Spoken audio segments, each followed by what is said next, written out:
Hello, doctor निर्मल की आपको नमस्कार। आइए, स्वागत है आपका नर्सरी टीचर ट्रेनिंग, जिसे कि हम ECCE के कोर्स के नाम से भी जानते हैं। दोस्तों, आज मेरा जो वीडियो रहेगा जिसमें हम जिक्र करेंगे हमारा जो वर्णमाला का चैप्टर था, उसी में हमारा नेक्स्ट जो वीडियो थी उसमें हम बात करने वाले थे जैसे व्यंजन। हमने स्वरों के बारे में लास्ट वीडियो में अच्छे तरीके से जाना। तो आज का जो मेरा टॉपिक है ये आपके लिए रहेगा व्यंजन। ये भी वर्णमाला का ही एक हिस्सा है जिसमें कि हम बात करते हैं व्यंजन किसे कहते हैं। वो ध्वनियाँ जिसे हम स्वरों की सहायता से उच्चारित करते हैं, जैसे क, ख, ग, घ, ङ। यहाँ पे उच्चारण पे ध्यान दीजिएगा। क, ख, ग, घ, ङ। ये पांचों के पांचों वर्ण हमारे कंठे हैं और क वर्ग जो हमारा उच्चारित होता है ये कंठ से उच्चारित होता है। इसीलिए इस वर्ग को हम क वर्ग को किस में रखेंगे? कंठ के उच्चारण के स्थिति पर। तो यहाँ हमें इस बात पे ध्यान देना। कुछ लोग इस वर्ण के लिए बहुत गलतियाँ करते हैं। यहाँ ध्यान दीजिएगा, क, ख, ग, घ, ड़। नहीं, ये गलत है, ड़ नहीं है। यहाँ पे आप देखिएगा, इसका एक तो बिंदु आपने ध्यान देना है। जो ग है जो कि गले से कंठ से उच्चारित होता है, इसीलिए यह है ग है, ड़ नहीं है। ड़ के बारे में भी आगे बताऊंगी। नेक्स्ट हम चलते हैं च, छ, ज, झ, य, जिसका उच्चारण हमारे तालु से होता है, जो गले से थोड़ा सा ऊपर उठ के आता है, तालव्य। तो ये सभी के सभी हमारे जो च वर्ग है, च वर्ग का उच्चारण हमारा तालव्य से होता है। नेक्स्ट पे आते हैं ट, ठ, ड, ढ, ण। आप बोलकर देखिए, ट, ठ, ड, ढ, ण। तो इसमें जब आप बोलकर देखेंगे तो आप देखेंगे आपकी जीवा, हमारा जो छतरी नुमा जो हिस्सा है मुख के अंदर, इस तरह से दोस्तों इसे मूर्धा कहते हैं। तो जीभ का टकराव मूर्धा पे होता है, तो इसीलिए इसे मूर्धन्य इसका उच्चारण स्थान रहेगा। नेक्स्ट है त, थ, द, ध, न। त, थ, द, ध, न, जिसमें आप देखेंगे कि जीवा जो है आगे आपके दांतों को स्पर्श करती हुई जो उच्चारण है वो करती है, इसीलिए इन्हें दंत्य कहा जाता है। और इसके बाद आता है प, फ, ब, भ, म। आपने देखा ओष्ठों का आपस में स्पर्श करना, और इसीलिए इनका जो उच्चारण स्थान है वो रहेगा ओष्ठ है। अब आप इन पांचों जो वर्ग हैं जिसमें हमने देखा कि कहीं ना कहीं जो स्पर्श होकर जो आपके उच्चारण हैं वो आपके उच्चारित हो रहे हैं, तो इसलिए इन्हें स्पर्श व्यंजन कहते हैं। नेक्स्ट आता है हमारा अंतस्थ व्यंजन। अंतस्थ व्यंजन इन्हें क्यों कहते हैं? क्योंकि ये हमारे वो व्यंजन हैं जो ऊष्म व्यंजन और स्पर्श व्यंजन के बीच के व्यंजन हैं, इसीलिए जो कि अंतर से जो निकल कर आते हो, जैसे य, र, ल, व। अब ध्यान देंगे, य और र, य का उच्चारण स्थान तालव्य, र का उच्चारण स्थान मूर्धन्य। र को लुंठित भी कहते हैं, जो लुढ़क कर बाहर आता है, र को लुंठित भी कहते हैं। और ल का उच्चारण स्थान क्या है आपका?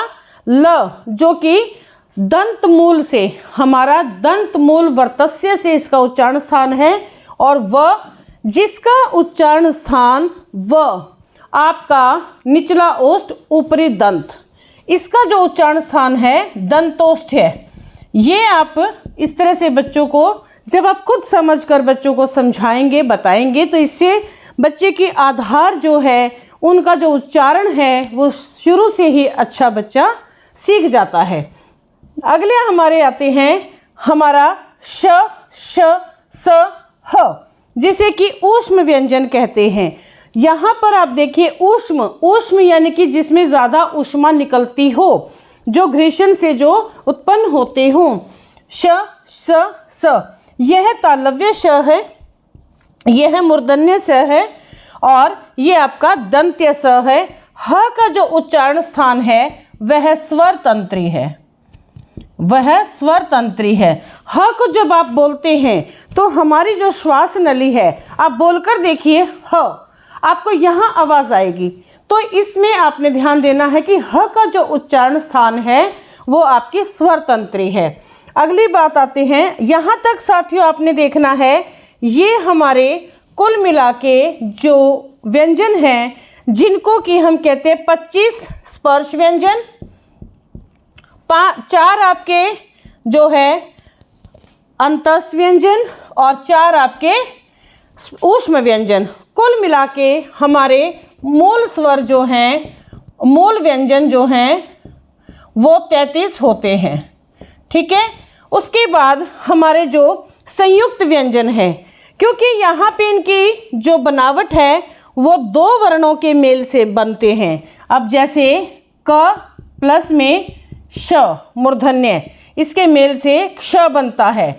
त हलंत में र, इसके मेल से त्र बनता है। ज हलंत में य, इसके मेल से ज्ञ बनता है। श हलंत में र, इसके मेल से श्र बनता है। तो यहाँ आप इन चीज़ों को ध्यान से जब आप सीखेंगे, इसके बाद आता है हमारा द्विगुण व्यंजन। द्विगुण व्यंजन वो व्यंजन होते हैं, जैसे मैंने आपको बताया कि ड, ये जो आपने देखा ड से डमरू, ड के नीचे जब बिंदी लग जाती है, यह 2 रूप में प्रयोग होता है। यदि हम बिंदी हटाकर इसकी हम प्रयोग करते हैं, जैसे डमरू, ठीक है, लेकिन बिंदी लगाकर जब हम इसका प्रयोग करते हैं तब हम क्या लिखेंगे, जैसे लड़ाई ड़, और जिस तरह से ढ से ढक्कन बिना बिंदु के, अब जब बिंदु लग के करेंगे जैसे पढ़ाई, तो इस तरह से ये 2 रूप में प्रयोग होता है, जैसे पढ़ाई, ठीक है, और जैसे लड़ाई। जब नीचे बिंदी लग जाती है तो वह ड़ और ढ, इस तरह से इसका उच्चारण होगा, ड़ और ढ। तो यहाँ पे फर्क आ जाता है उच्चारण में, तो इसलिए इसे कहा गया है द्विगुण, यानी 2 गुणों में जो प्रयोग होते हैं। इसे उत्तक्षिप्त भी कहा जाता है, इसे उत्तक्षिप्त भी कहा जाता है, उत्तक्षिप्त। ठीक है।